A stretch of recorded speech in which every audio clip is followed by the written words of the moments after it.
ఇలా ఆర్క్లో వెళ్ళదురా అంశు, ఆర్క్లో తీసుకురాకు, వెనకాల నుంచి స్ట్రైట్గా అలాగే తీసుకురా. నీ టాప్ హ్యాండ్ ఎక్స్టెన్షన్ నేర్చుకున్నావు కదా, అదే అదే రావాలి.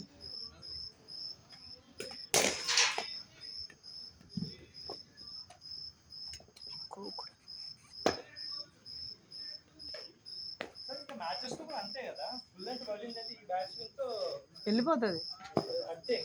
కాకపోతే అక్కడ మనం ఏంటంటే క్లీన్గా హెడ్ ఐ కోఆర్డినేషన్. రెండు బాల్ మీకు తగలటం మొదలెట్టింది అనుకోండి, కాకపోతే make sure that you're going low.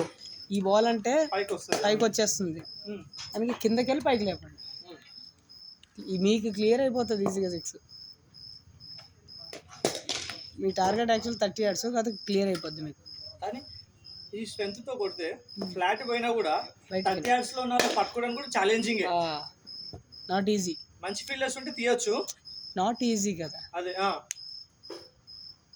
ఈ నెక్స్ట్ సండే మ్యాచ్ ఉంది, మ్యాచ్ లో ఏం పెట్టుకుంటా అంటే ఎక్కువ స్కోర్ కొట్టాలా ఇవన్నీ పెట్టుకోకుండా, నువ్వు ఇలా అయిపోతున్నారు, నీ చేతులు ఇలా అయిపోతున్నాయి, దాన్ని ముందుకు కొట్టలేవు, దీన్ని ఇలాగే ఉంచేళ్ళు, నీ టాప్ హ్యాండ్ ఎల్బో అలాగే ఉంచేళ్ళు, అక్కడ బయట కొడతావు.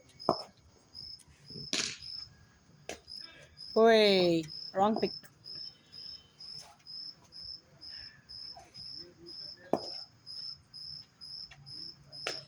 ఓ